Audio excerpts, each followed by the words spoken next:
Filmi beat Tamil நேயர்களுக்கு வணக்கம்.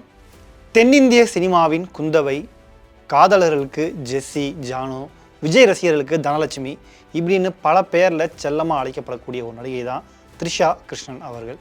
சமீப காலமாக அவங்கள பற்றி சோஷியல் மீடியா பக்கம் நீங்கள் போனாலும் சரி, பொது வழியிலும் சரி, ஏகப்பட்ட கான்ட்ரவர்சிஸ் பேச்சுகளில் அவங்களுடைய பேர் முக்கியமாக அடிபட்டுருக்கு. அவங்க பார்க்காத சர்ச்சைகளே கிடையாது. அந்த சர்ச்சைகளிலிருந்து ரொம்பவும் தெளிவாக தன்னுடைய தைரியமான முடிவால் அவங்க மீண்டுமே வந்திருக்காங்க. ஸோ இப்போ ஆகட்டும், இதுக்கு முன்னாடி அவங்க சந்திச்ச சில பிரச்சனைகள் பற்றி தான் இப்போ இந்த வீடியோவில் நம்ம பார்க்க போகிறோம். முதல்ல மன்சூர் அலிகான் விவகாரம். 2 வருஷத்துக்கு முன்னாடி மன்சூர் அலிகான் ஒரு பத்திரிகையாளர் சந்திப்பு அவர் நடத்துகிறாரு. அந்த பத்திரிகையாளர் சந்திப்பில் நடிகை த்ரிஷா குறித்து அவர் ரொம்பவும் அருவருக்கத்தக்க வகையில் பேசுகிறாரு. த்ரிஷா பற்றி மட்டும் கிடையாது, ஒட்டுமொத்த பெண்களையுமே கொஞ்சம் இழிவுபடுத்துகிற வகையில் இருந்தது அவருடைய பேச்சு. கற்பழிக்க விட மாட்டேங்கிறாங்க. எனக்கும் ரொம்ப ஆசையாக இருந்துச்சு, த்ரிஷா கூட நடிக்கிறோமா, ஆஹா நிச்சயமாக பெட்ரூம் சீனாக இருக்கும், தூக்கி கட்டலை குஷ்பு போட்ட மாதிரி ரோஜா போட்ட மாதிரி போடலாம், வில்லனவே போட மாட்டேங்கிறாங்கப்பா.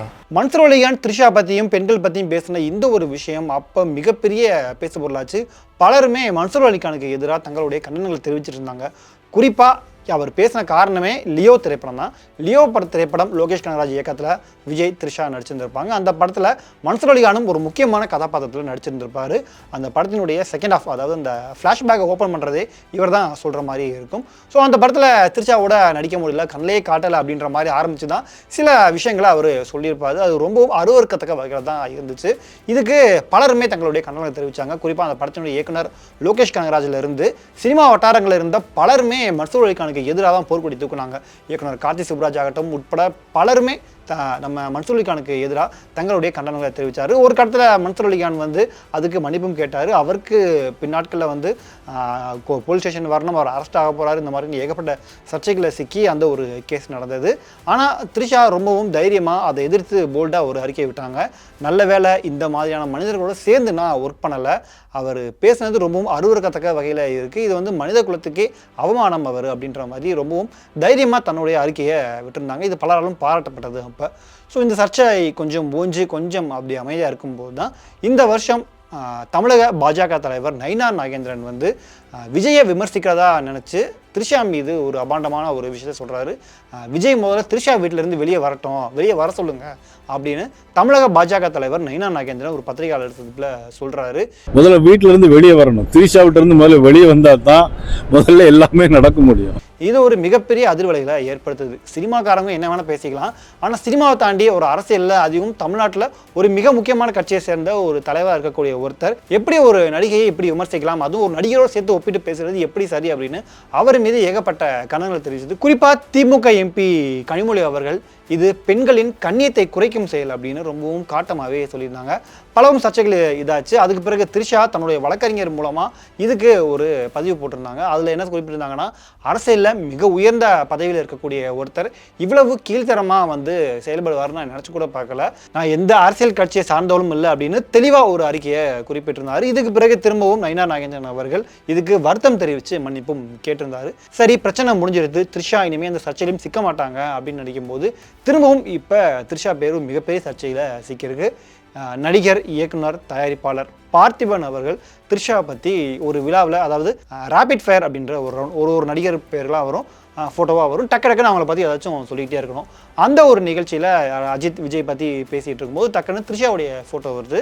இவர் ஏற்கனவே பொன்னியின் செல்வன் திரைப்படத்தில் த்ரிஷாவோட சேர்ந்து நடிச்சிருக்காரு. ஸோ அதில் குந்தவை கேரக்டரில் அவங்க நடிச்சிருந்துருப்பாங்க. ஸோ டக்குன்னு அவங்க ஃபோட்டோ வரவும் குந்தவை வீட்டிலேயே குந்தவை அப்படின்னு தன்னுடைய வார்த்தை ஜாலங்களை பயன்படுத்தி டக்குன்னு அந்த இடத்துல அவர் சொன்ன விஷயம் மிகப்பெரிய அளவில் வயலாச்சு. அங்கேருந்து எல்லாருமே கிளாப் பண்ணாங்க, ரசித்தாங்க. குறிப்பாக அதில் நிறைய பேர் விஜய் ரசிகர்களுமே இருந்தாங்க. ஆனால் அந்த விழா விட்டு அவர் வெளியே வரும்போது பாண்டே அவர்கள் நீங்கள் சொன்னதை தவிர்த்திருக்கலாம் அப்படின்னு அவருக்கு அறிவுரை கூறுறாரு. அந்த ஒரு வீடியோ வைரலாகி த்ரிஷா கண்ணில் படுது. உடனே த்ரிஷா தன்னுடைய எக்ஸ் பக்கத்தில் ஒரு அறிக்கையை போடுறாங்க. அதில் அவங்க மைக்கை பிடிச்சி மேடையில் பேசினாலே அது புத்தாலித்தனமாக மாறிடாது, மரியாதை இல்லாமல் பேசுறது அப்படிங்கிறது அந்த பேசுகிறவருடைய குணத்தை தான் காட்டுது அப்படின்னு ரொம்பவும் காட்டமான ஒரு இது வரைக்கும் இவ்வளோ அவங்க கோவப்பட்டு ஒரு அறிக்கை வந்ததில்லை. அப்படி ஒரு கோவப்பட்டு இந்த ஒரு அறிக்கை வெளியாச்சு. உடனே அதுக்கு வருத்தம் தெரிவித்தும் பார்த்திபன் வந்து நான் இது வந்து வேணும்னு பண்ணல, யதார்த்தமாக நடந்த ஒரு விஷயம் தான் அப்படின்னு போட்டிருந்தாரு. ஆனால் திரும்ப இந்த விஷயம் ஒரு மிகப்பெரிய பூதாகாரமாக இதாக வெடிக்க ஆரம்பிக்குது. அதுக்கு பிறகு திரும்பவும் பார்த்திபன் வந்து தன்னுடைய யூடியூப் பக்கத்துலேயே ஒரு வீடியோ போடுறாரு. த்ரிஷா பண்ண இந்த ஒரு விஷயம் வந்து ரொம்பவும் 3ஆம் தரமான செயல், அவங்களே ஒரு 3ஆம் நபர் தான் அப்படின்ற மாதிரி ஒரு வீடியோ வெளியிட்டு திரும்பவும் ஒரு சர்ச்சையை ஏற்படுத்தினார். மைக் டெஸ்டிங் 1 2 3 3 3 ஷார்ப்பாக இருக்கா மைக்கு? ஒரு 3வது மனுஷியோட ஒரு 3ஆம் தரமான ட்வீட், அது எனக்குள்ளே ஏற்படுத்தின ஒரு பாதிப்பு. இன்னமும் கோர்ட்டு தீர்மானிக்காத வரைக்கும் இப்போ வரைக்கும் அவங்க மனைவி தான், அந்த முக்கியமான ஸ்தானத்தில் தான் அவங்க இருக்காங்க. ஸோ இந்த 3வது மனுஷியை பற்றி நான் பேச வேண்டிய அவசியம் இல்லை. ஆனால் நான் சொன்னது 3வது மனுஷியை பற்றி. பலருமே வந்து பார்த்திபன் போதும் விட்டுருங்க, அவங்க பண்ணது தப்பாகவே இருந்துட்டு போட்டோம், நீங்கள் யதார்த்தமாக தான் பண்ணியிருப்பீங்க, அதான் தப்பாக கன்வே ஆயிருக்கும், விட்டுருங்க அப்படின்னு பார்த்திபனை சமாதானப்படுத்துகிற முயற்சியில் இப்போ பலருமே இருக்காங்க. ஏன்னா பார்த்திபன் ஏற்கனவே ஒரு வாட்டி வருத்தம் தெரிவிச்சிருந்தார், அவருடைய சர்க்காஸ்டிக்காக எப்பயும் கேட்குற மாதிரி இப்போ வீடியோ வெளியிட்டு இன்னொரு வீடியோவும் இதை பற்றி பேச போகிறேன் அப்படின்ற மாதிரி தொடரலாம் அப்படின்ற மாதிரி அவர் இந்த வீடியோவை முடிச்சிருந்தார். அவர் ஒரு 3ஆம் நபர் 3ஆம் தனமான விமர்சனம் அப்படின்ற மாதிரி குறிப்பிட்டிருந்தது இப்போ ஒரு மிகப்பெரிய சர்ச்சையை ஏற்படுத்தியிருக்கு. ஏன்னா 2 பேரும் சினிமா இண்டஸ்ட்ரியில் இருக்கக்கூடியவங்க, 2 பேருமே ஒரே படத்தில் சேர்ந்து நடிச்சிருந்திருக்காங்க.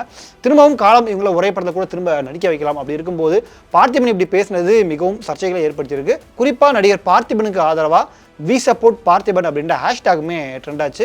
அதையுமே அவர் குறிப்பிட்டிருந்தார். நான் வேணுமே பேசலை, எதேச்சா பேசுகிறது தான். குறிப்பாக அதாவது இவங்க இந்த மாதிரி பேசுவாங்க, அதாவது இந்த மாதிரி எக்ஸ்தலத்தில் ஒரு அறிக்கையை விட்டு என்னை பற்றி சொல்லுவாங்க அப்படின்னு தெரிஞ்சுதான் நான் மட்டும் வருத்தம் கேட்டிருக்க மாட்டேன், மன்னிப்புமே கேட்டிருக்க மாட்டேன் அப்படின்னு திரும்பவும் அவர் கோவப்பட்டு பேசுகிறத நம்ம கவனிக்க முடிஞ்சது. வருத்தம் தெரிவித்தது ரொம்ப சின்சியராக மனப்பூர்வமாக தான் தெரிவிச்சேனே தவிர இப்படி ஒரு ட்வீட் வரப்போகுதுன்னு தெரிஞ்சுதான் நான் வருத்தமே தெரிவிச்சிருக்க மாட்டேன்.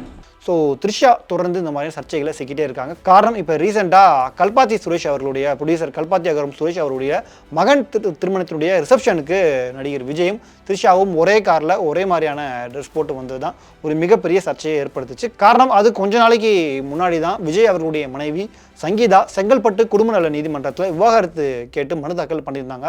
அந்த சர்ச்சை ஓய்றதுக்குள்ள விஜய் இப்படி த்ரிஷாவோட ஒரே காரில் ஒரே மாதிரியான ட்ரெஸ் அணிஞ்சு ஒன்றா அவங்க கலந்துக்கிட்டது தான் ஒரு மிகப்பெரிய சர்ச்சையை ஏற்படுத்துச்சு. அதுக்கு பிறகு தான் த்ரிஷாவுடைய இந்த ஒரு கான்ட்ரவர்சியான சர்ச்சைகள் தொடர்ந்துட்டு இருக்கு.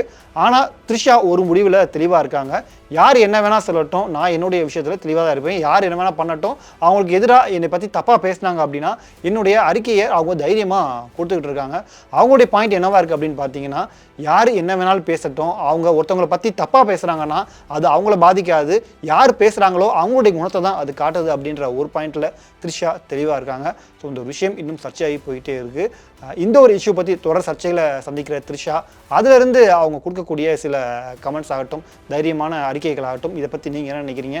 இப்போ பார்த்திபன், த்ரிஷா, விஜய் இந்த ஒரு விஷயம் பற்றி நீங்கள் என்ன நினைக்கிறீங்க அப்படின்ற உங்களுடைய கருத்துக்களை மறக்காமல் கீழே கமெண்ட் பண்ணுங்கள்.